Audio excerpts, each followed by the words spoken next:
রাজা, জ্ঞানের রাজা, রসিক রাজা।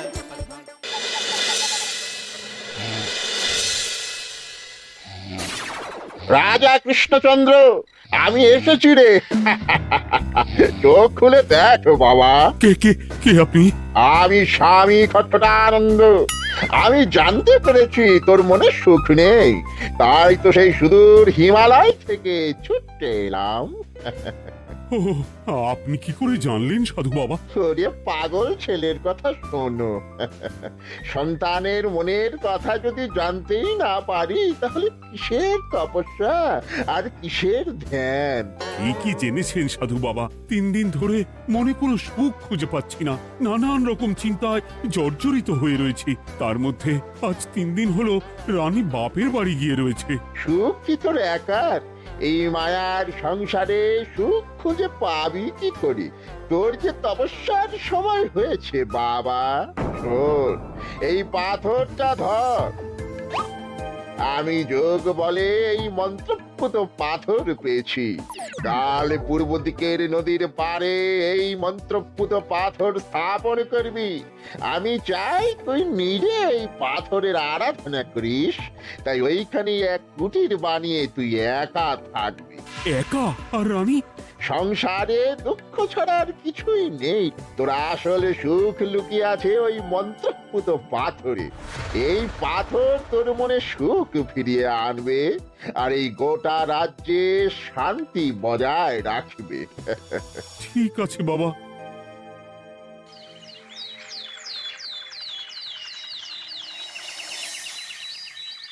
জয় জয় বাবা খটখটানন্দের জয়। কি তার জ্যোতি, কি তার ব্যক্তিত্ব, আহ, কি তার কণ্ঠস্বর! এই মন্ত্রপুত পাথর আমার এবং এই রাজ্যের সকলে সুখ শান্তি ফিরিয়ে আনবে। আজ থেকে আমি সাধু বাবার পরামর্শ মতন এখানেই থাকবো। তোমাদের যার যা যা বক্তব্য আমাকে এখানে এসেই বলবে। কোনো চিন্তা করবেন না মহারাজ, আমি সব সামলে নেব। আপনি নিষ্ঠা সহকারে সাধু বাবার আদেশ পালন করুন। মহারাজ, যার নামেই খট তার কথাই ভরসা করা কি ঠিক হবে? একটা সামান্য পাথর কি করে সুখ ফিরিয়ে আনবে মহারাজ? বিষয়টা কি খটখটানন্দের মতন খটকার নয়? এটা মোটেই সামান্য পাথর নয় গোপাল, এটা মন্ত্রপুত পাথর। আর এসব হচ্ছে বিশ্বাসের ব্যাপার। শুধু তোমার মতন ভাঁড় দিয়ে কি আর রাজ্য চলে? রাজ্য চালাতে গেলে ভক্তি, শ্রদ্ধা, আশীর্বাদও দরকার হয়। ঠিকই, শাস্ত্রে বলে বিশ্বাসে মিলায় বস্তু, তর্কে বহুদূর। কিন্তু মহারাজ, রাজ্যটাও তো চালাতে হবে। আপনি এখানে থাকলে এই রাজ্যের কি হবে মহারাজ? একবার ভেবে দেখুন, সাধু বাবা আসল না হয়ে নকলও তো হতে পারে। দেখো গোপাল, তোমার যদি মনে বিশ্বাস না থাকে তাহলে আমি বলবো তুমি আর এখানে এসো না। তবে সাধু বাবার নামে কোনো বাজে মন্তব্য আমি শুনবো না। আমি চাই না আমার এই অবিশ্বাসের কারণে আমার রাজ্যের কোনো ক্ষতি হোক। আর আমি এই রাজ্যের মন্ত্রী, আমি থাকতে তোমাকে রাজ্য নিয়ে বেশি ভাবতে হবে না। তুমি এখন যাও তো গোপাল, যাও। মহারাজকে আর বিরক্ত করো না। পাল না থাকলে এ রাজ্যে কিছুই এসে যাবে না। আমরা থাকতে নাকি ভাঁড় চালাবে রাজ্য? আচ্ছা, ঠিক আছে, দেখা যাক। তাহলে আসি মহারাজ। হ্যাঁ হ্যাঁ, এসো এসো।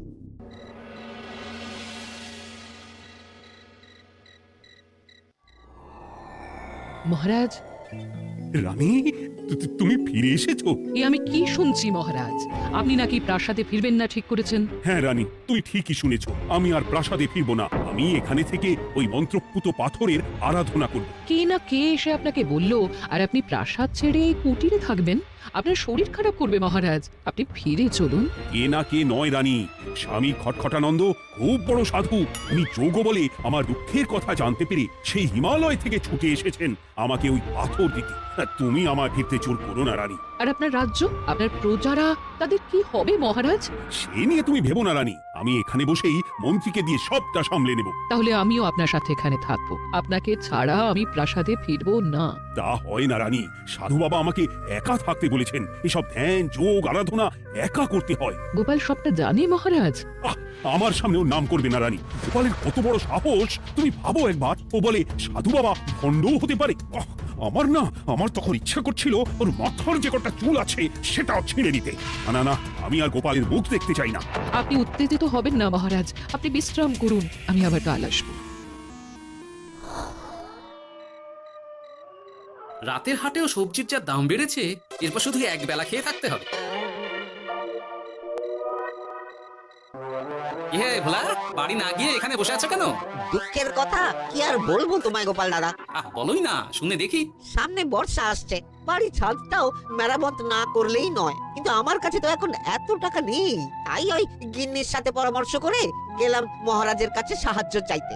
থামলে কেন, পুরোটা বলো। কি আর বলবো গোপাল দাদা, মহারাজের উত্তর শুনে আমি তো অবাক।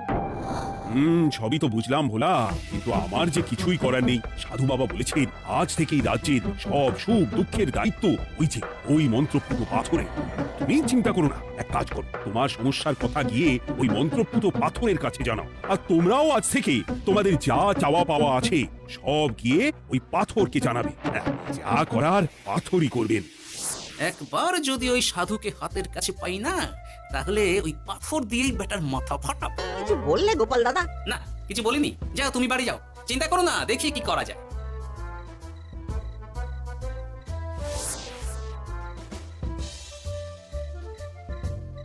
কি ব্যাপার, এত রাতে বটা ঘটা মন্ত্রীর বাড়িতে কি করছিল? কি বটা ঘটা, আজকে মন্ত্রী মশাইয়ের বাড়ি খাওয়া দাওয়া ছিল? খাওয়া ছাড়া কি অন্য কিছু আসে না তোমার মাথায়? চ চ চ, আমাদের অনেক কাজ আছে, চ। আরে এত তাড়া কিসের? বাবা, বটা ঘটার এত কি গুরুত্বপূর্ণ কাজ যে একেবারে ছুটে পালালো? না, ব্যাপারটা তো সুবিধের ঠেকছে না।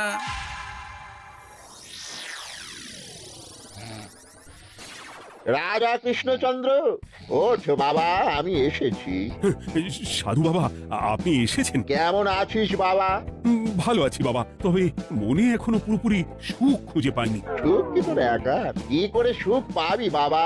এখনো তো তুই তোর সব আসক্তি থেকে মুক্ত হতে পারিসনি। আর কি কি করতে হবে আমায় বলে দিন বাবা। একটা কাজ বলবো, করতে পারবি? বলুন বাবা, আপনি যা বলবেন আমি তাই করব। এই রাজপাট তুই ছেড়ে দে, এসব থেকে নিজেকে মুক্ত করে তুই তোর সাধনায় মন দে, দেখবি তার ফল তুই পাবি। কিন্তু তাহলে রাজ্যের কি হবে? কে দেখবে সাধু বাবা? কেন, তোর মন্ত্রী? ওর থেকে ভালো লোক তুই আর পাবি না। ওই হচ্ছে তোর আসল শুভাকাঙ্ক্ষী, আমি যোগ বলে জানতে পেরেছি। আচ্ছা, তাই হবে। আর আর ওই গোপালটাকে যদি পারেন একটু সাহায্য করবেন বাবা। ওই তুচ্ছ গোপালকে নিয়ে তুই চিন্তিত হোস না, ওরে বুড়ি মন্ত্রী মশাই ফাটাবে। তুই যা কুমো।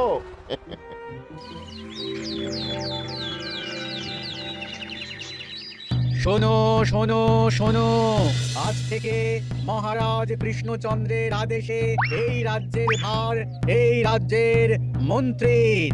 আর মহারাজ নিজে তার কুটিরে নিরিবিলিতে থাকতে চাইছেন। উনি চান না কেউ ওনাকে বিরক্ত করুক। তাই আজ থেকে যার যা সমস্যা সবাই মন্ত্রী মশাইকে জানাবে। মন্ত্রী মশাই যাকে যা বলবেন তাকে তাই শুনতে হবে। শোনো শোনো শোনো। না, মহারাজকে থামাতেই হবে, না হলে বড় বিপদ হয়ে যাবে। যাই। মহারাজ, এই ভুল আপনি করবেন না। মন্ত্রীর হাতে রাজ্যের ভার দিলে রাজ্যের সর্বনাশ হবে মহারাজ। দেখো গোপাল, আমি যেটা করেছি সেটা ঠিক বুঝেই করেছি। আমার সিদ্ধান্ত আর বদলাবে না। আর এই বিষয় নিয়ে আমি তোমার সাথে কথাই বলতে চাই না। মহারাজ, গ্রামবাসীরা আপনার এই সিদ্ধান্ত খুশি মনে মেনে নেয়নি। সবার কথা একবার ভেবে তারপর সিদ্ধান্ত নিন মহারাজ। একজন বাইরের লোকের কথায় কোনো সিদ্ধান্ত নেবেন না দয়া করে। গোপাল, তুমি যদি সাধু বাবার সিদ্ধান্তে প্রশ্ন তোলার চেষ্টা করো তাহলে আমি বাধ্য হব মন্ত্রীকে বলে এই রাজ্য থেকে তোমায় বিতাড়িত করতে। একজন সেই হিমালয় থেকে আমাদের উপকার করতে এলো আর তুমি তার বিরুদ্ধেই কথা বলছো। ছি ছি গোপাল, ছি। মজা, কি মজা! শুধু মুদ্রা, শুধু মোহর, যেদিকে তাকাবো শুধু সোনার মোহর আর সোনার মোহর। তুমি কি পাগল হয়ে গেলে? এখন হয়নি গিন্নি, তবে এবার সত্যি সত্যি হয়ে যাব। এত সোনার মোহর একসাথে হাতে পেলে কেউ কি সুস্থ থাকতে পারে? আর বেশি দিন বাকি নেই যখন কৃষ্ণনগরের কোষাগারের মালিক হব আমি। আর মহারাজকে ছেড়ে দেবে? চিন্তা নেই, মহারাজ কিছুই করতে পারবেন না। তিনি এখন সাধু বাবার আদেশে পাথরের আরাধনায় ব্যস্ত। আর প্রহরীরা, তারা কিছু বলবে না? প্রহরীরা তো এখন আমার গোলাম। মন্ত্রীমশাই, আমরা এসেছি। ওই তো ওরা চলে এসেছে। ওরা কি করবে?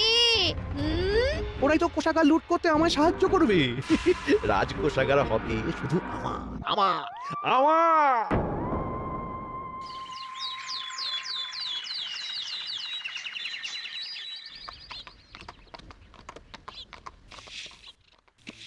গোপাল, রানীমা, আপনি আমায় ডেকে পাঠালেই তো পারতেন। রাজ্যটার যে কি হবে গোপাল? মহারাজের উদাসীনতায় মন্ত্রী তো সব লুটে পুটে একাকার করে ছাড়বে। তুমি কিছু একটা করো গোপাল। সে তো আমিও বুঝতে পারছি রানীমা, কিন্তু হাজার চেষ্টা করে ও মহারাজকে বোঝাতে পারছি না। মহারাজ সাধু বাবার পাল্লায় পড়ে আর কিছুই বুঝতে চাইছেন না। এই রাজ্য আর মহারাজকে একমাত্র রক্ষা করতে পারবে তুমি গোপাল। কিছু একটা করো। কি হয়েছে, তোমরা হট্টগোল করছো কেন? তুমি আর একটা বিহিত করো গোপাল দাদা, আমরা তো আর থাকতে পারছি না। তুমি এর এক বিহিত করো গোপাল। আচ্ছা, কি হয়েছে বলবে তো? মন্ত্রী মশাই সবার কাছ থেকে অগ্রিম কর চেয়েছে। সে প্রহরী পাঠিয়ে সবার বাড়ি বাড়ি বলে এসেছে দুদিনের মধ্যে অগ্রিম কর না দিলে সবাইকে ধরে কারাগারে ভরে দেবে। এতে তো আমরা কোনো সাহায্য পাচ্ছি না, তার উপর আবার এই জুলুম কি করে মেনে নেবো বলো তো গোপাল দাদা? আমাদের বাঁচাও গোপাল দাদা, আমাদের বাঁচাও, না হলে এই মন্ত্রীর জুলুমে আমরা সবাই মারা যাব। হ্যাঁ গোপাল, তুমি পারবে। কিছু একটা করো গোপাল, এই রাজ্যটাকে বাঁচাও। না, আর নয়, এবার এর একটা বিহিত করতেই হবে। শোনো, তোমরা সব নিজের নিজের বাড়ি যাও, আমি দেখছি কি করা যায়। মন্ত্রী দুদিনের মধ্যে কর চাইছে কেন? ওর আসল উদ্দেশ্য কি? না, বিষয়টার খোঁজ নিতে হচ্ছে। পুটি, এই পুটি। গোপাল দাদু তুমি? শোন, একটা কাজ আছে বুঝলি, পটা ঘটার উপর নজর রাখতে হবে, পারবি তো? হ্যাঁ হ্যাঁ দাদু, এটা আর কি এমন কাজ? এই তোর হাতে ওটা কি রে? ও এটা পুতুল, বাবা এনে দিয়েছে। পাথরটা খুব চেনা চেনা লাগছে, কোথায় যেন দেখেছি। কোথায়? রে, সাধু বাবার দেওয়া পাথর। আর এটা একই পাথর মনে হচ্ছে। এই তোর বাবা এটা কোথায় পেয়েছে রে? তা তো জানি না, তবে শুনেছি পাশের গ্রামে। বাহ, পাথরগুলো দেখতে তো খুব সুন্দর। এই সব পাথর তোমার? আজ্ঞে হ্যাঁ, আমি এই পাথরের মূর্তি বানাই। এই পাথর কি তুমি বিক্রি করো? না না, শুধু পাথর তো বিক্রি করি না। এটা কি? ও ওটা ওটা আমি আমার সব পাথরের একটা চিহ্ন দিয়ে রাখি। এতে বোঝা যায় যে এই পাথরের মূর্তি আমার তৈরি। বাহ, চমৎকার কাজ করেছো। তোমাকে যে কি বলে ধন্যবাদ দেবো তুমি জানো না। কৃষ্ণনগরের কত বড় উপকার তুমি করলে। গোপাল দাদু, ও গোপাল দাদু, গোপাল দাদু, গোপাল দাদু। কি ব্যাপার, এত সকাল সকাল ভালো খবর এনেছিস মনে হচ্ছে। শুধু ভালো নয় দাদু, একেবারে গরম খবর। দাদু রহস্য আমরা ফাঁস করে ফেলেছি দাদু। পুলিশ কি রে? শুনি শুনি। কাল রাতে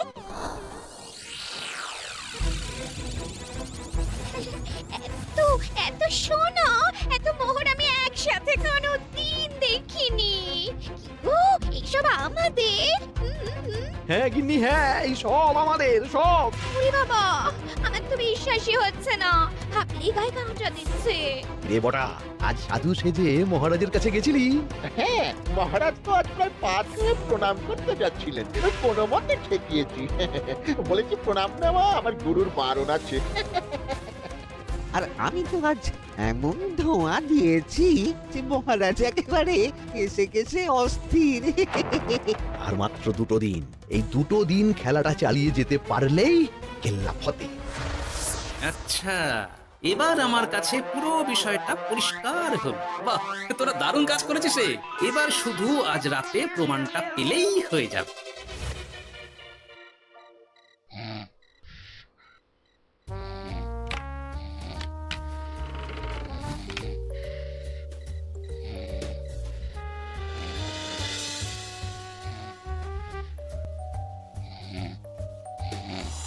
এই তো একে একে 2 মিলে যাচ্ছে। বাবা বাবা বাবা, এবার খেলা জমবে।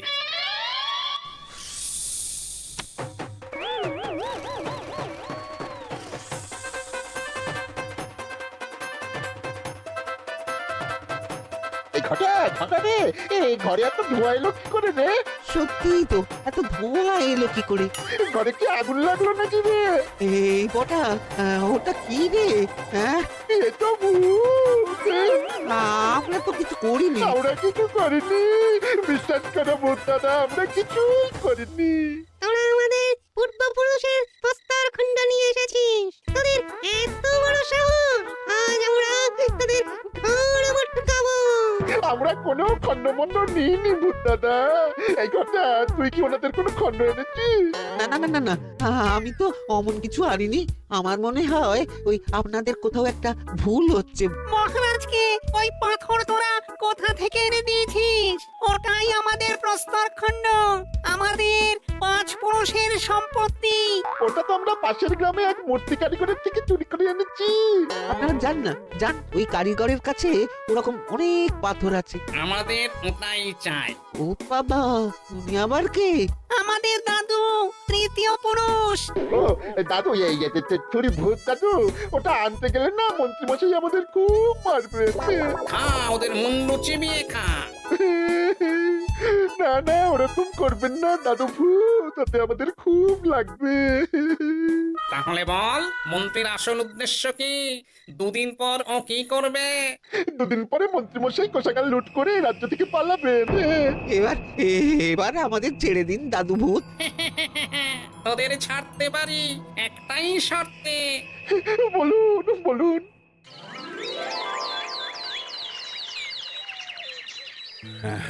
রাজ্যের পরিস্থিতি কি? প্রজারা সবাই ভালো আছে তো? হ্যাঁ মহারাজ, সেসব নিয়ে আপনি একদম চিন্তা করবেন না। বাবা, আপনি এসেছেন? আরে কৃষ্ণচন্দ্র, একটা কথা তোকে না বলে আর থাকতে পারলাম না। আবার কে রে? বলুন বাবা। এই মন্ত্রীকে এই রাজ্যের দায়িত্ব দিতে বলে আমি বড় ভুল করেছিলাম। আসলে এই মন্ত্রী হচ্ছে চোর, ও তোর কোষাগার ফাঁকা করে পালাবার মতলব করেছে। কি বলছেন বাবা? মন্ত্রী, উনি যা বলছেন সব সত্যি? না না মহারাজ, এই বটা কি হচ্ছে কি? বটা? তুমি সাধু বাবাকে বটা বলে ডাকছো কেন? আমি বলি কি বাবা, এই মন্ত্রীকে তুই শুলে দে। বটা, তুই থামবি? আমার খেয়ে আমায় ছুরি মারা, ওর কথা আপনি বিশ্বাস করবেন না মহারাজ। ও সাধু নয়, ও ভণ্ড। মানেটা কি? মন্ত্রীমশাই ঠিকই বলছেন মহারাজ, ও সাধু নয়, ও কৃষ্ণনগরের বটা। এসব আপনার আদরের মন্ত্রীর কাজ মহারাজ। মন্ত্রী আপনার রাজ্য লুট করার মতলব করেছে, তাই বটাকে সাধু সাজিয়ে আপনার মন জয় করে প্রথমে আপনাকে প্রাসাদ থেকে তাড়িয়েছে, তারপর রাজ্যপাট নিজের হাতে নিয়ে কোষাগার হাতিয়েছে। আর এই পাথর? এই পাথর কিসের গোপাল? পাথর?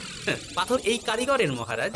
উনি পাশের গ্রামে এই পাথর দিয়ে মূর্তি করেন। মন্ত্রী বটাকে দিয়ে এই পাথর চুরি করিয়েছে।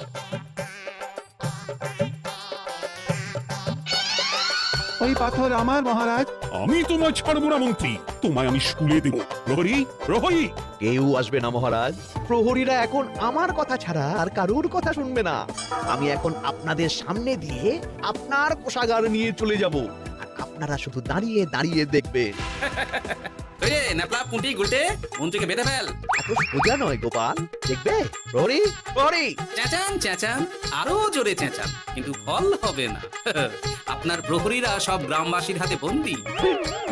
আমায় ছেড়ে দিন মহারাজ, আমার ভুল হয়ে গেছে। এমন ভুল আমি আর করবো না মহারাজ, আমায় ছেড়ে দিন। ছেড়ে দেব?